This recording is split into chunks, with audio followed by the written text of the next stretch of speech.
Welcome to B-reactor. Before your tour, there are a few people I'd like you to meet, a little history I'd like to share, some things I'd like to show you. Each will enhance your visit to this engineering marvel that was built in a little over 15 months. Let's get started.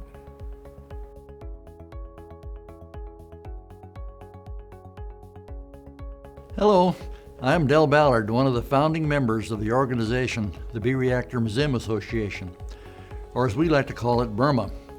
I'm a civil engineer and have worked on a number of the Hanford projects since my arrival in 1951. By the late 1980s, all reactor operation for plutonium production at Hanford had ended, and the Department of Energy was making plans to dispose of all the reactors. Their plan was to demolish everything on each site except the structures around the reactor cores, and to roof over those structures with long-term weatherproof materials. This would lock them away for at least 75 years in the process that they called cocooning. There were to be no exceptions. That was to be the fate of the B-reactor. Knowing the historical significance of B, and strongly believing that this history should be preserved, a number of us Hanford engineers and scientists decided to see if we could find a way to save B-reactor from the wrecking ball. Our first step was to form the organization called Burma. That was in 1990. I have been an active member of that group since that time. I was secretary for the first 5 years, served as president in 03 and 04, and have been the organization's treasurer since 2005.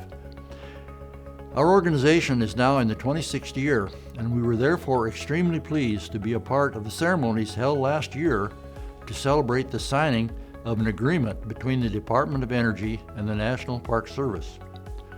Now that we have a historical park, the preservation of B-reactor is assured. It is strongly recognized that B-reactor played a very significant role in bringing us to this point. We are very proud of that accomplishment and look forward to welcoming many new visitors to the reactor. Based on the many tours that Burma members have guided through the reactor, we believe that the material we are making available to you in this section of the website will help you appreciate the amazing things that those nuclear pioneers accomplished. This material will help you understand how the reactor works and thus will thereby enhance your future visit to the reactor. I'm Gene Weisskopf. I joined Burma in 1995, was president from 2000 to 2002, and I'm currently the organization's secretary. In 2000, Burma accepted a major assignment from the Department of Energy to prepare what is called an Historic American Engineering Record for B-reactor. The official designation is HARE number WA164. I had the good fortune to be the lead writer and project coordinator for that project, and it gave me an incredible opportunity to dig deeply into the history, the construction, and the operation of the reactor, and, equally importantly, get to know many of the people who were intimately involved in the construction and early years of B-reactor. Since I had never worked at Hanford or in the nuclear industry, this was a whole new world for me, as most likely it will be to many of our expected new visitors. The 219-page HARE document was published in May of 2001. To the visitor who decides they want to know the B project in great detail, this is the ultimate source. In addition to a very detailed discussion of how the reactor is constructed and operated, there are many first-hand stories from people who were there at the beginning, which highlight significant issues during these activities. There is also a very large collection of engineering drawings and photos that are very helpful to supplement the writing. So, for the visitor that gets the bee bug and wants to know it all, we have the book for you. Hi, I'm Maynard Plahuta. I've been a member of Burma since 2005, and currently I'm the president of the organization. I was employed by the Department of Energy for 35 years, and in that process I was heavily involved with the R&D contracting efforts, particularly the contract administration of the Pacific Northwest Laboratory here in the Hanford site. It's important to recognize that the importance of the accomplishments made by the people setting up the B-reactor and the construction management skills that were done during that time are really a significant part of American history. I'm also excited to say that it was a pleasure to be working with Cindy Kelly of the Atomic Heritage Foundation. She, along with working at this project with local business leaders and governmental leaders, and particularly the delegations from our state. I want to recognize specifically the effort that Congressman Hastings made in getting the legislation into the House of Representatives and the eventual passing of the legislation and signed by the President in 2014.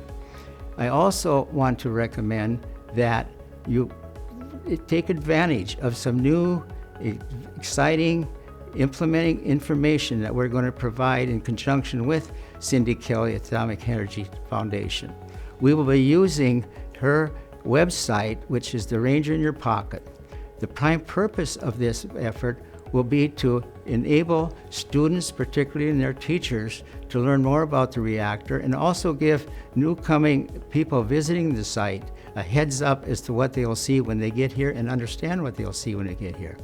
I welcome very much all of you to join us at the B-reactor and have a pleasant and wonderful time when you come. Thank you. I'm Hank Kosmata. I became a member of Burma in 2000, served as the president from 2006 to 2008, and I'm now the vice president.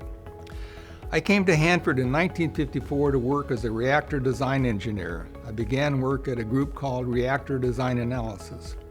At that time, the two K reactors were under construction. Except for being larger in size and operational power level, these two reactors were essentially the same as B and the other 5 identical reactors in operation. In 1955, my management asked me to take on a project of developing a conceptual design for the next production reactor in the event one was determined to be required. This was an amazing assignment that allowed my access to many different engineering and scientific experts at Hanford, to request information from a number of experiments, and to visit many equipment manufacturers and development labs around the country, all for the purpose of obtaining the necessary information I needed to develop the reactor concept. I issued the conceptual design report in December of 1956, and a year later we were asked to build that reactor, which became the N reactor, the last production reactor at Hanford, a dual-purpose reactor with producing both plutonium and electrical power. I stayed with that project through the detailed design, the construction, and the early operating years. That whole experience gave me a great appreciation for those nuclear pioneers who a little over a decade earlier had been seeking the same kind of information, asking the same kind of questions, as they undertook the conceptual design, and then the final design, and then the construction of B and its early operation. Of course, I had the great advantage of all the information that had been gained from their first probe into a new world of science and engineering. This experience led me to Burma to join the effort to preserve this icon of American history and to make it available, educational, and enjoyable to visitors like you. In 2004, in commemoration of the 60th anniversary of the startup of B-reactor, Burma arranged for what we considered to be the first comprehensive extended tours of B-reactor, with busloads of visitors arriving all day. Burma members were the tour guides, and we started the tours with a history lesson that gave the visitor an understanding of the significant events in atomic physics over the 50 years before the start of the B project. We then explained to them the key physics reactions that occur in the reactor and gave them an understanding of how the reactor worked, how it was controlled, how the fuel was loaded and discharged. In interviews with the departing visitors, we were told that these extended introductory explanations were very helpful to them and greatly enhanced their visit. Now, we understand that all visitors have different levels of previous knowledge and different levels of desire as to the amount of details that they're interested in hearing. For that reason, it's difficult to design tours to meet the interests and needs of all visitors. Fortunately, we now have a way to deal with this issue. Our partner, Atomic Heritage Foundation, recently developed and released a wonderful website, Ranger in Your Pocket, and Burma has its own website. These websites give us a platform to present a rather comprehensive background summary of information, which we believe will greatly enhance your future visit to B-reactor. The real advantage of the dedicated portion of the websites, What You Know Before You Go, is that each potential visitor can visit it at their leisure, examine parts of it as suits their own interest and knowledge, and experience and review parts of it more than once to fully prepare themselves, so that when they finally actually visit the reactor, they will have a real head start and will be able to more fully appreciate the several models and exhibits Burma has prepared, and will be able to better understand what really happened at this historic site. In this history lesson, we'll be talking about atoms, electrons, neutrons, protons, ions, and isotopes. If your memory is hazy about some of these items, or if you're one of our younger visitors who may not yet have been introduced to these concepts, we have a way of helping you. DuPont was in charge of designing, building, and the initial operation of B-reactor. Until the first atom bombs were used, very few of the thousands of their employers had any idea of the purpose of B or how it worked because of the security surrounding the project. DuPont had asked to be replaced as a prime contractor as soon as the war was over, and General Electric replaced them. Almost all of the workers stayed on when DuPont left, and GE brought in a new management team. GE soon realized that although they were now in the business of breaking and making atoms, it would be helpful if their workforce had a better understanding of the atomic world.